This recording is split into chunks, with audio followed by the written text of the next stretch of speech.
There we go. Hello. Good afternoon, everybody. My name is Barry Kirk, and I want to welcome you to this webinar on blockchain. The big picture is that Canada's future intelligent supply chain has many different components to it. I call it an ecosystem of ecosystems. It includes automated freight, blockchain, artificial intelligence, Internet of Things, and intelligent transportation systems. And late last year, we had a webinar on automated freight. And today we want to focus on blockchain. Next slide, please. This webinar is organized by 3 different organizations, and I love the synergies here. We, CAVCOE, advise public and private sector organizations on getting ready for the era of connected and automated vehicles, CAV. ITS Canada, represented by Janica, is the hub for mobility technologies, and they champion the benefits of intelligent transportation systems. And I was doing a little bit of research. I first started working with ITS Canada at their AGM way back in 2007, 16 years ago. So a long association there. It's been wonderful. And the third member of our organizing team is AIoT Canada, which is a contraction. It combines artificial intelligence and Internet of Things. And AIoT Canada promotes and accelerates the adoption of IoT technologies across the country in a number of different ways. And again, I've known Walter for many years. It's a great guy to work with. Today, next slide, please. Today, once I finish talking, we're really lucky to have some very well-informed experts to talk to us. The first will be Erik Valiquette. He'll be talking about the introduction to blockchain and explaining what it is. And he's with the Blockchain Supply Chain Association. And then we have 2 people from the public sector healthcare area, Heather Deehan with the Public Health Agency of Canada and Martin Gelb of Health Canada. And they'll talk about the user perspective, including a proof of concept project that they were involved in last year. At the end, about 12:30, we will have questions and answers. And if you have any questions during the presentations, please put them in the chat box and we'll get to them at the end there. And the objective is to finish about 12:45 or so and have a wrap up then. So again, welcome. I'm looking forward to hearing what our speakers have to say. And I'd like to just introduce Erik Valiquette of the Blockchain Supply Chain Association. And Erik, please feel free to say a few more words about your background. Well, thank you very much, Barry. It's a pleasure and an honor to be here and to speak with the others. I am Erik Valiquette. I am the CEO of the Blockchain Supply Chain Association, which started as the Canadian Blockchain Supply Chain Association back in 2019. The name says it all. We promote the adoption of blockchain technology in supply chain. We all know that our supply chains are broken. I could go on for hours and hours, and I have tons of slides that say how much our supply chains are broken, but we're not here to learn about that. We are here to learn about blockchain, so let me get right into that. What is blockchain technology? If I will leave something with you today, hopefully, is that blockchain, is not crypto. It has nothing to do with Bitcoin. It is a ledger. It's an electronic ledger. And when you think of a ledger that you might deal with in your day-to-day basis, maybe think of your bank ledger, right? It's a record of transactions. Yes, it has technology behind it. It is a tool. One of many tools that Barry talked about, right? IoT and AI and quantum and blockchain. We'll get into that real quick, but it is a ledger. So it's a ledger, a record of transactions. Part of an ecosystem, as Barry mentioned, right, between IoT, that is going to collect information in our supply chains in automated ways instead of us humans doing it manually or on paper. Blockchain to share this information and record these transactions, and the AI to make sense of everything and help us make better business decisions. Two concepts I want to quickly explain around blockchain or distributed ledger technology. Pick your word, pick your battle. The first concept is, of course, centralized versus decentralized. A centralized ledger, again, if I take the analogy of the bank, is that the bank is the single version of the truth, right? Your bank will collect information, for example, from your credit card, from retailers, from your employer, money coming in, money going out. Hopefully there's more money coming in than going out. That's kind of the whole point. But the bank controls the version of the truth. God forbid that the bank systems goes down. What happens? Well, we can't do our banking anymore, right? Can't go to the ATM and withdraw, can't do things, can't exchange and trades. And that is one of the risks of a centralized system. So no redundancy, and two, they control the truth. In a distributed or decentralized system, not one party controls the version of the truth, right? So we all have the same copy of the same transactions going on, exchanging between ourselves at the same time. So again, from a redundancy perspective, if my system goes down, my server goes down, everybody else that's involved in the network would have a copy of the ledger. I fix mine, catch up, and off we go. We're back in business.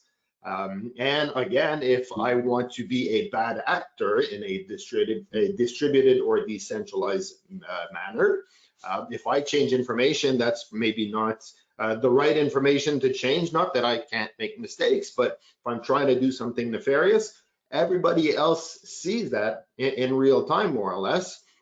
So that will keep me honest. And that's why we say that the decentralized model, from a trust perspective and from a truth perspective, is a great model to have.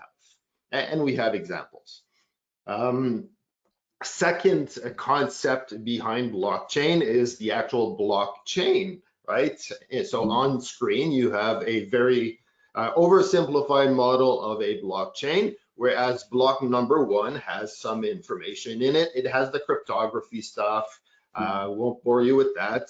Block number two, you can add new transaction information or new transactions. And from a supply chain perspective, right, it's a new information that's been added, or a new partner that's doing something, or we're changing the quantities. But block two has a version of block one in it, in its prior hash. Block three has a version of block two, which has a version of block one, and so on and so on.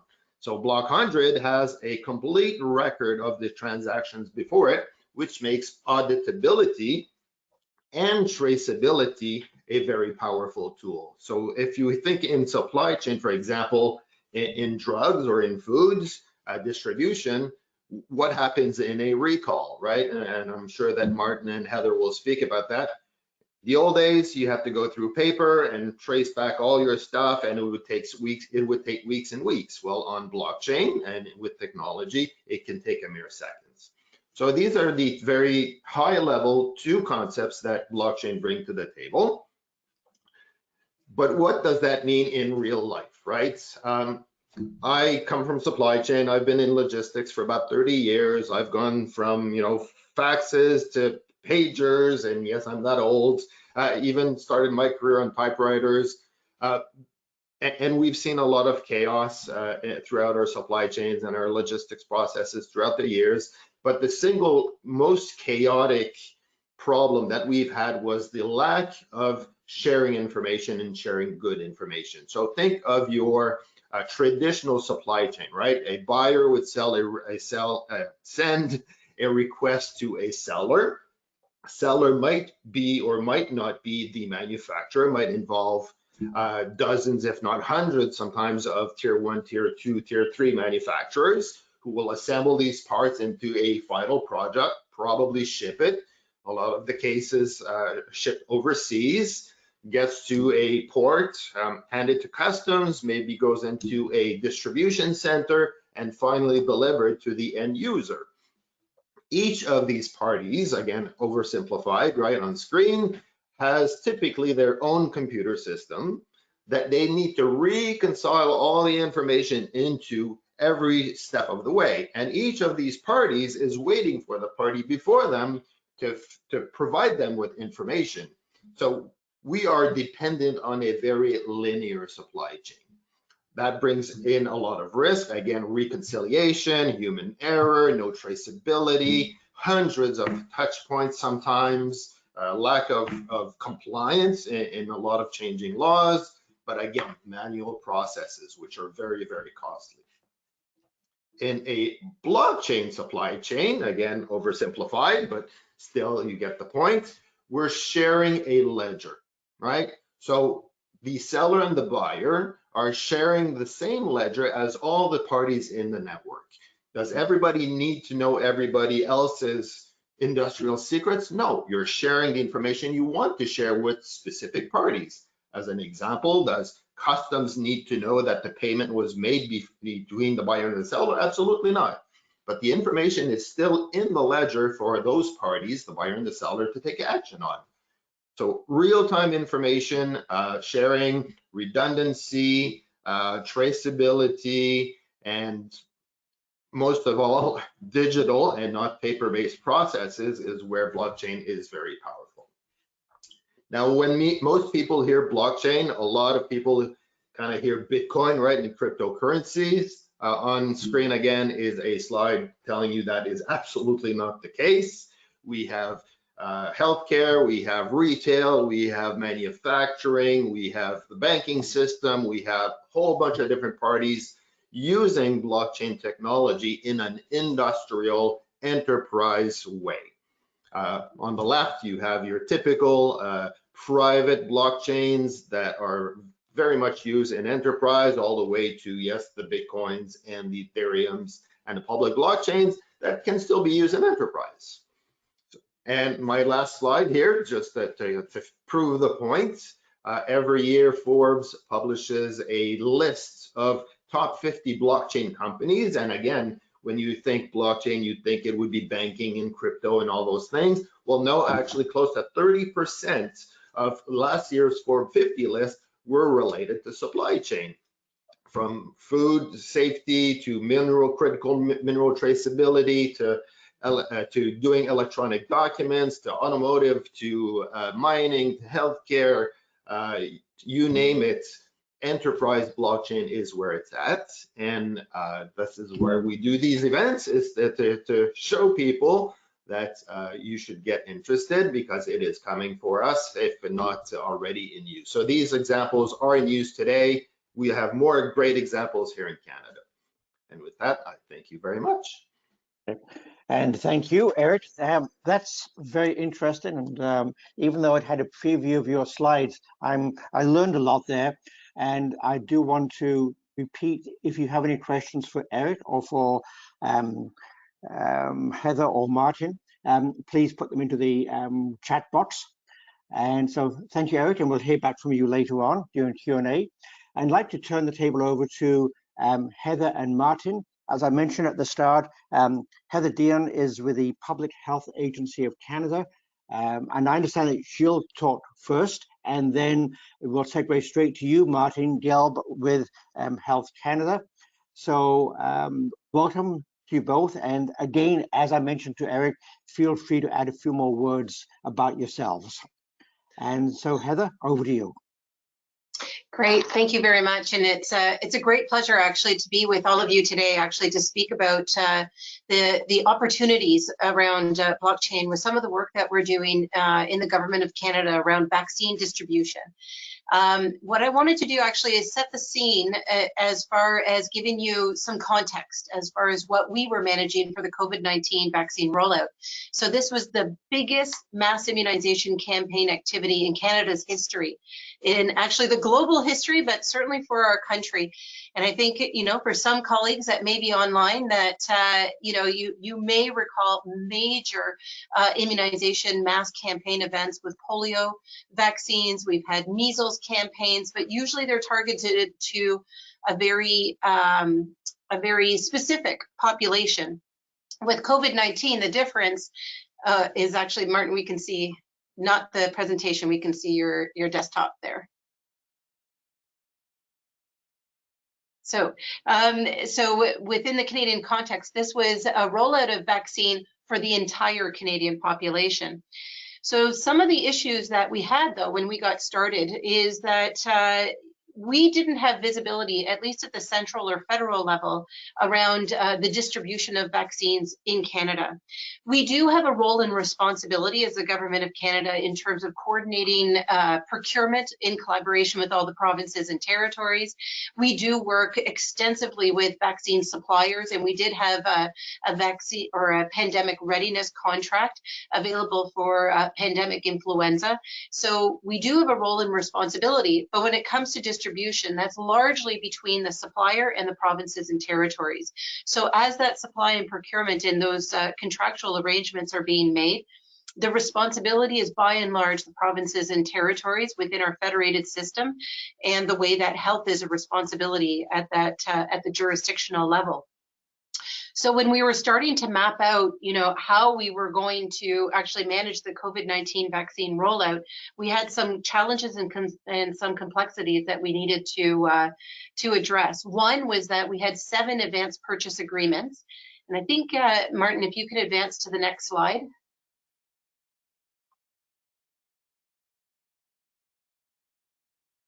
Very well. So we had some challenges and some complexities in the fact that we had 7 advanced purchase agreements. And with that, each one of those vaccines had a different presentation, formulation, and supply chain challenges that were actually quite unique to each specific product.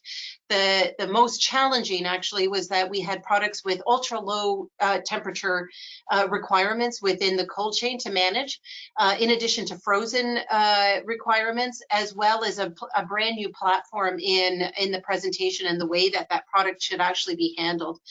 All the way to having refrigerated products that were available and multi-dose vial presentations that are not ordinarily managed within our supply chain system. So with that, we, if you can go to the next slide, we started to map out what is the distribution model that's being used in most jurisdictions, actually all jurisdictions, in order for us to have an understanding of how the routine immunization programs are actually handled. And you can see actually what we were able to glean was that there's 3 different models that are by and large used in Canada for vaccine distribution. Most of them have a central depot, or they had a regional depot model, where then it went to a regional depot, and then it went out to administration sites around the jurisdiction, and that may also include pharmacies, as well as First Nations providers. So we did have that distributed model as far as vaccine delivery was concerned within the provinces and territories. But as we were considering all the complexities with COVID-19, we saw that actually there would be 2 issues that we needed to resolve. One is that manufacturers would not have the capacity to actually manage distribution directly to the provinces and territories because they were responding at a global level, which was quite unique for COVID-19. So where we would have, you know, white glove service from the manufacturers in kind of a routine or ordinary situation, they simply did not have the capacity to do that to every country around the world. So there was an obligation actually to centralize those services as part of the Government of Canada. as well as just dealing with the complexity that we had no visibility as late as, I would say, September, October of 2020. So 2 months in advance of us actually distributing the product, we didn't know what the packaging specifications were for any of the products, you know, some of the details around the management of the product itself, the cold chain capacity within the provinces and territories to manage. So we needed to actually take on a centralized role just so that we could get all of the information in order to ready our supply chain systems. So if you go to the next slide, Martin.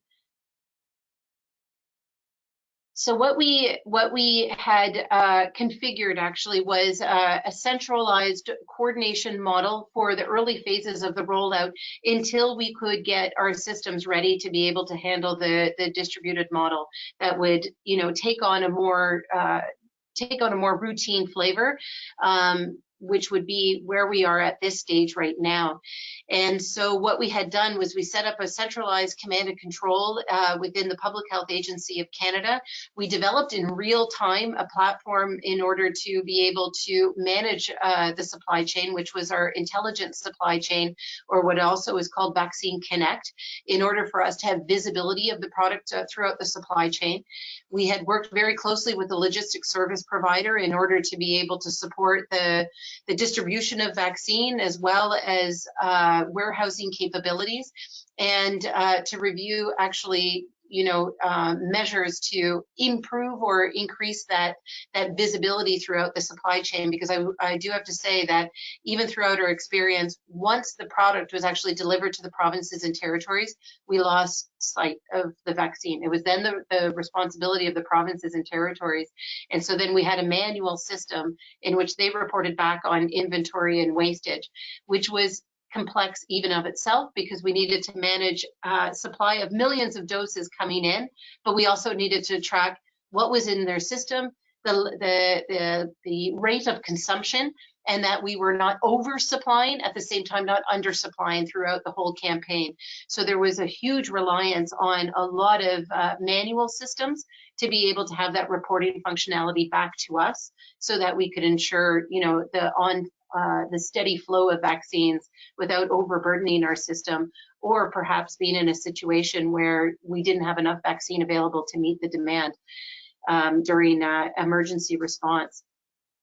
And so we did create this system within real time, but it also had limitations. I don't know if Martin, if you can actually advance 2 slides up, because I think we're pacing slow on presenting the slide.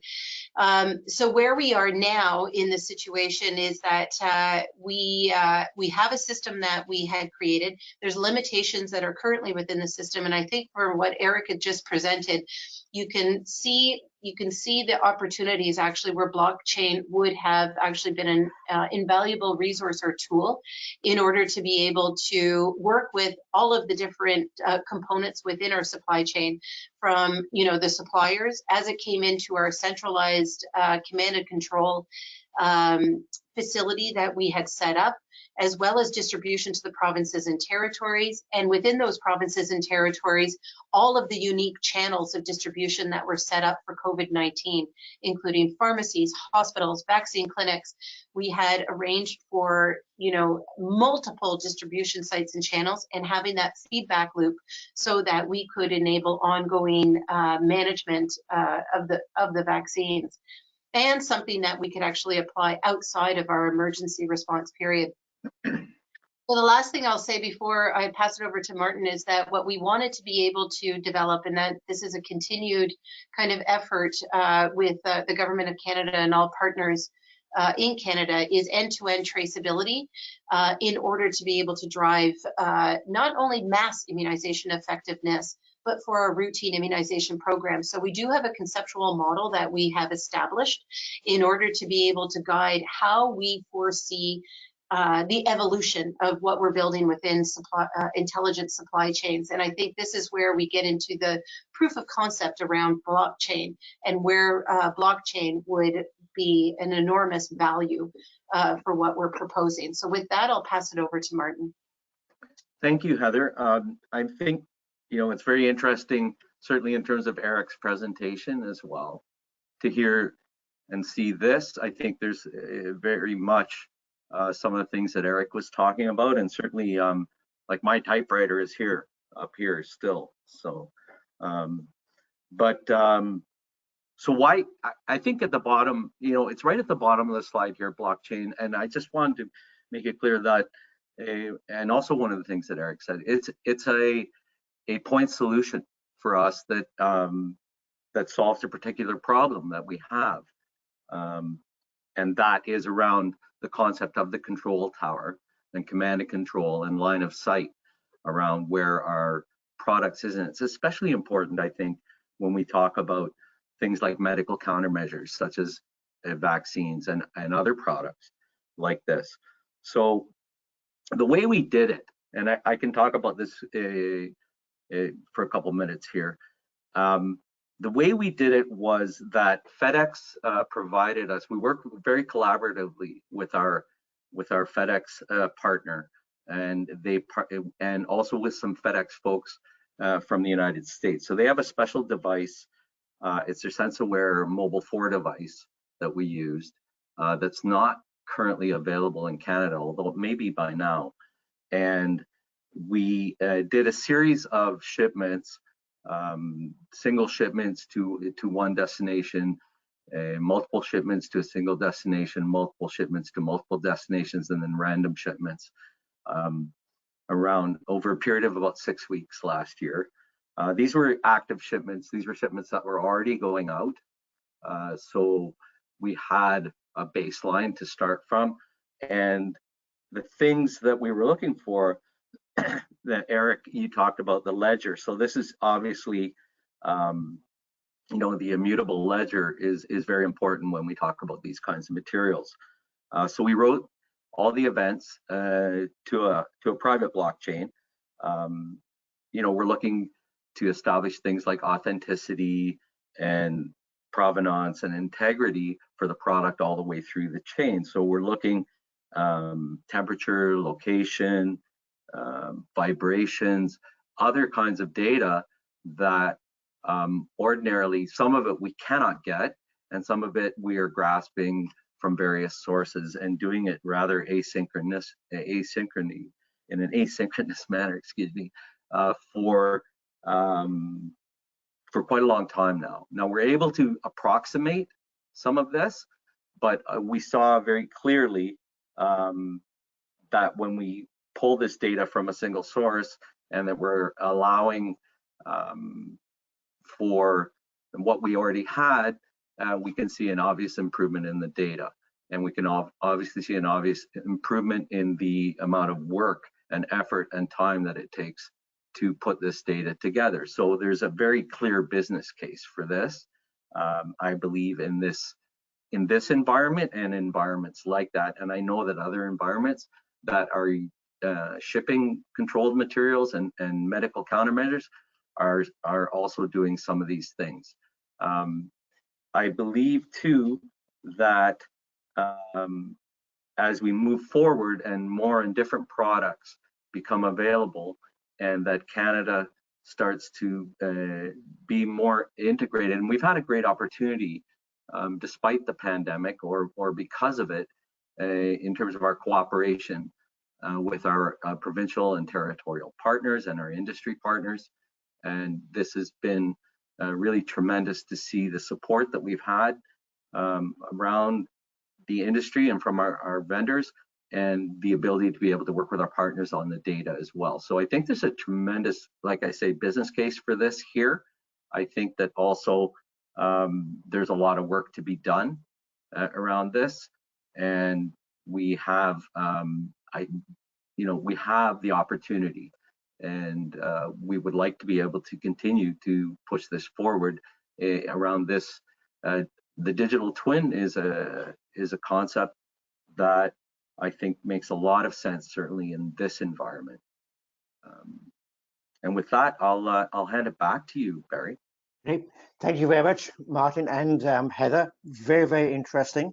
And it sparked some questions in my mind, but I also do see a question in the chat box we'll come to in a few minutes. My first question is, I'm an engineer. I'm a bit of a standards person. Does blockchain, the use of blockchain, require some sort of standards, and who does that? Is there a role here for Transport Canada, or is the configuration all built into the standard? Who wants to start off with that one? Erik? Sure thing. One of my other hats, apart from the association, is actually being the current chair of the Canadian Mirror Committee to TC 307, which is establishing blockchain standards at ISO.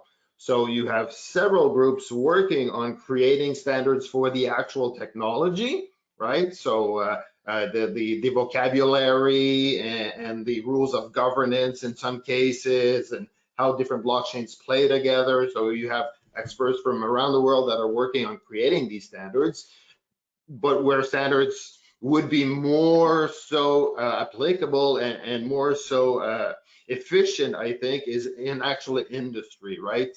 Yes, you have different standards in different industries. Is there a standard for supply chain? There is not. As we move into the digital age in our industry, you have a lot of groups that are working on it. And it's going to be fun times. But yes, standards are important because it helps us, understand and work together in a common language. Okay. Sounds good. Thanks, Erik. For Heather and/or Martin, you both mentioned the project last year with COVID vaccines. What's the biggest challenge you face, and how did you overcome that? Well, we might have had different challenges actually, but I'll just kick off that I think one of the primary challenges that we had when we got started was the fact that we had no platform. Like, this was not a role or responsibility that the federal government had taken on. Although in saying that, we did, as I mentioned at the top, is that we did have a role for organization of procurement, supply and procurement. So there was an opportunity for us to enhance our systems, but as it was, when we got started in this, we didn't have a system or a platform. So we needed to create this very quickly. And when you create systems quickly, sometimes there's leapfrogging that you do, and it's quite exceptional, and you have opportunities. But there's also some gaps and some challenges that you create by moving very, very fast. We had the support of the Canadian Armed Forces actually as far as the logistics and development of our platforms, and just trying to systemize the way that we were doing things within Canada. The difficulty with that is, and we were very, very grateful for them to lean in, but vaccines are a very specific commodity. They're a very specific product. And as much as you try to leverage, when you look at a good or a product on existing systems and being able to say, okay, well, we're moving products, so some of those basic principles should apply. That's true, but there's always exceptionalism in vaccines, in the vaccine world. And it was particularly true for these vaccines because they were being developed, like there was research and development happening in real time. And so some of those product specifications, such as shelf life, they were changing. They were evolving as we were learning more about the vaccine.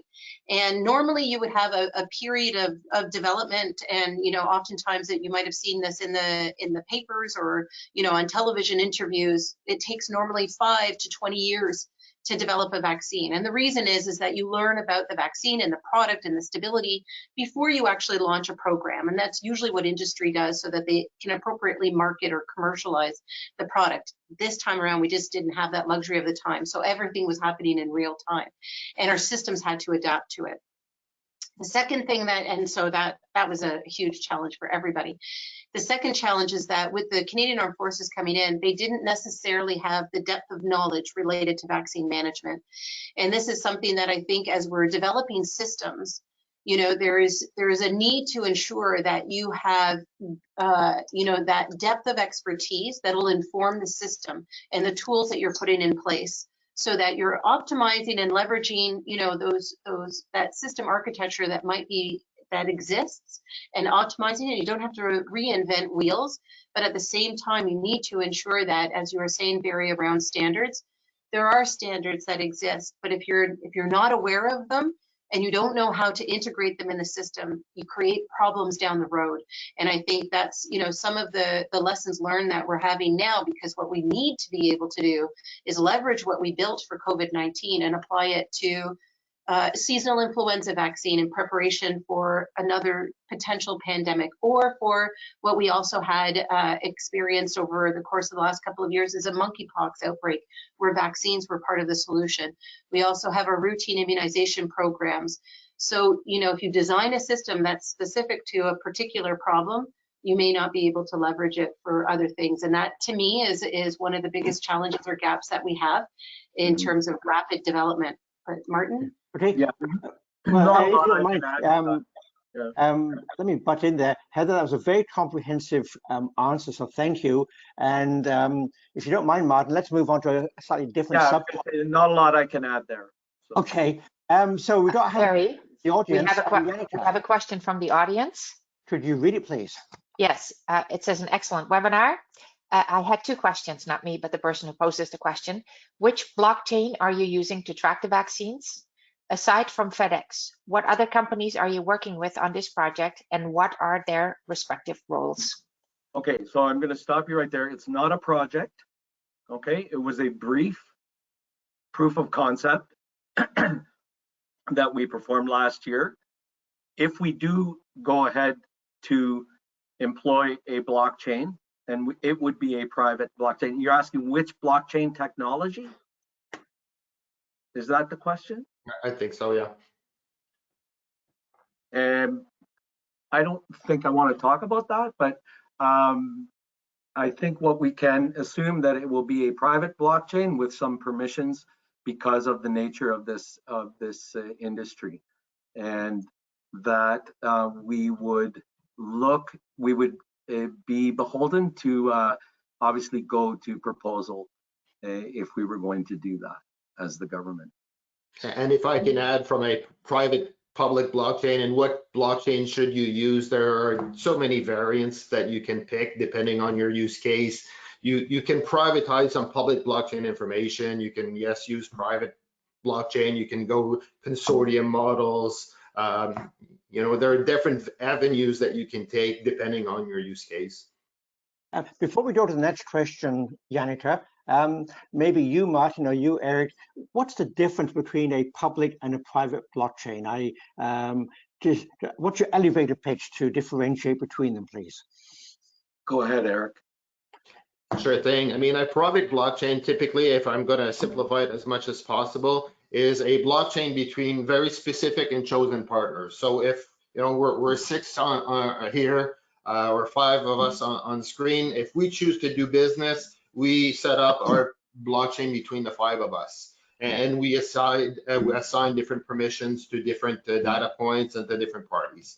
In a public blockchain, you know, Bitcoin and Ethereum, if for those who know about blockchains, are considered public blockchains, where you can take the hash, right, the transaction number, go on any web browser and see the whole history of the transactions. So that's what we call a public blockchain. I think your sorry, excuse me. I think your slide earlier, Eric, where you showed the progression of a fairly simple model. This is exactly what what something like a vaccine would look like with the various parties involved. You're right. Okay, thank you both. That really helps. And so, Janita, the next question, please.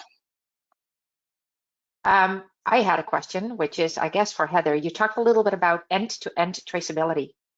So when you have in the future, right? So when you look at end-to-end traceability, what impact does it have on the inventory? And I'm thinking about if you have end-to-end traceability, would there be less vaccines that would be thrown away because they're expired or because they're simply not being used? And we can, let's say, we would, as a country, we would purchase 5 million, and we don't have to throw away 3 million or whatever. Or so. Just wondering if you would be able to maybe address that. Take myself off mute. No, I think that's an excellent question, because I think inventory management is a critical component with that end-to-end visibility. And And what we have right now is, particularly when that demand is very much unknown, you need to be able to understand not only as far as, you know, how much is in inventory, but take a couple of steps back and look at consumption, because we don't even have really good eyes necessarily on, you know, that pattern of consumption. How are vaccines being used, and that pace of how the vaccines are being used, replenished within the system, and then be able to actually do some data modeling to find out where do you have that risk of surplus supply, so that you can throttle back in terms of, you know, that supply, and be able to reallocate within your system if you find that there's another region that's consuming faster, and then may needs that supply or not, and then you actually need to make sure that you're redistributing the product. That's something that, you know, some jurisdictions do very well in Canada when they kind of manage within their own kind of system. But what we found in the past is that you may have outbreak activity. I think actually a good illustration came in some of the public communications around the monkeypox outbreak in the US, where they had some sites where they were providing the vaccine, where there was a huge demand, long lineups of people wanting to get the vaccine. And in other areas, they had too much vaccine. So those are the kind of things that you want to have visibility in. And of course, as that leads to, you know, good inventory management practices. So using that data for management in order to ensure that you are reducing that risk of wastage. That vaccines are biological products. They all have, you know, shelf life that we need to adhere to, and the other thing I would actually mention is not only just, you know, the good stewardship and management of vaccines and to keep costs under control, it's also the fact that most of our vaccines, if not all of them, actually have cold chain requirements. So that visibility is not only necessarily on the inventory, it's on the safe product management. And we need to know that that product was always kept at temperature for potency. The worst thing that can happen is that there's a temperature breach or a temperature excursion. You don't have good eyes on it, and then you could be administering a vaccine that may ultimately be less effective. Fortunately, our systems are very strong in Canada, but I think that additional layer of you know, stewardship and oversight and management of the vaccine, both from inventory management and cold chain control, is critical. Is a critical function of our supply chain systems. Okay. Thank you, Heather. I've got one final question. I'm going to throw it out to all three of our speakers. And I didn't prep you for this. So, you know, imagine I'm Santa Claus. If you've got one wish for how blockchain might unfold, what would you like to see, love to see as a next step in the evolution of blockchain in Canada? Eric? Well, that's a great question. You kind of look like Santa Claus, so I'll take it. Thank you. Maybe a bit longer, right? But I know. No, I mean, my first thing is something that we struggle with every day is, you know, blockchain's not about cryptocurrencies, right? The crypto folks, they make a lot of noise. We see it in the news a lot. You know, the FTXs and the failures and all that. It's not about that, right? So understand blockchain technology and distributed ledger technology, understand the benefits, understand that it's not the only tool out there. It's a good tool. It's not the only tool. It works with other tools and other technologies. It's not the right fit for every technology or for every use case. So look at it, understand it. But the second part of my answer is already happening. We're seeing acceptance by industry, by government of using the technology. If I go back to, I don't know, 3-4 years ago when we started our journey, you know, the answer was no. We're not interested. We don't know what it is. We're not interested. And now we're seeing it from Health Canada. We're seeing it from the military. We're seeing it from agriculture. We're seeing it from a whole bunch of different industry sectors as well. So step one is kind of ongoing. Step two, I'm very hopeful for. Okay, thank you, Eric. Martin and then Heather, please. Thanks, Barry. You know, from my perspective, you know, there's the data and then there's the management of the data. And in this particular instance, we have a data management problem. And this will help us solve it. Now, what would I like to see? I think, to Erik's point, greater adoption, more acceptance, moving away from that, oh, it's crypto kind of mindset, and seeing it for the actually very useful solution that it can be to many people's data problems, and that, providing that end-to-end view of whatever it is you're managing. Thank you. Heather, last word for you, please. Last word, but you know what, I just wanted to echo both Martin and Erik's comments, actually, is that I think we do need to have a deeper understanding. I think these webinars are an excellent forum for us to be able to discuss, educate, challenge. Actually, it's not, just trying to sell the concept of blockchain. I think we need to challenge it as well in terms of, okay, it's a tool, and what is that potential, and where are those use cases that make the most sense, and continue with these proof of concepts so that people can actually, understand this better, not from a theoretical point, but from a practical point of view, as far as those use cases. So building that understanding, and like I said, this webinar, I think, is a great opportunity for us to educate even ourselves and the whole community around the potential. Good words, thank you. A final word from me. A while back, I heard a presentation from FedEx, and the founder of FedEx was famous for saying that the information about a package is every bit as valuable as the package itself. And what we're talking about is exactly that. So I'd like to say a big thank you to you, Erik, Heather, and Martin for being here today and sharing your expertise with us. Thank you very much indeed. I found it very interesting. So I'm going to hand it over to Jannica for some final words, and then to Walter. So Jannica, over to you. I will be really brief and echo the sentiment of it was an outstanding webinar. We learned a lot. We did meet up a couple of times before today's meeting, so we were well prepared. Thank you, everybody, for that. And I want to thank my co-collaborators, Barry, Kirk, and Walter. Without them, this would not have happened. Without them, I would not have met Erik, Martin, and Heather. So thank you, Barry and Walter, for being my co-hosts and co-collaborators. Walter, over to you. Thank you. Great, thank you very much. And thanks, Erik, Martin, and Heather again. Blockchain certainly has come a long way from the initial cryptocurrency hype, for sure. It has significant applications everywhere, but the bottom line is that it's all about delivering trust. And because of its broad applications, not unlike AI and IoT that has big applications, certainly AI and IoT, or AIoT has applications in freight sensing, temperature, vibration, etc. Other devices to control and act on the freight, and of course AI to learn from the volume of data that's created by IoT. And it has big ties with blockchain technology, assuring the data that IoT generates. At AIoT Canada, we aim to foster Canada's economic growth through innovation in AIoT technologies. And we do that through member meetings, workshops, and programs.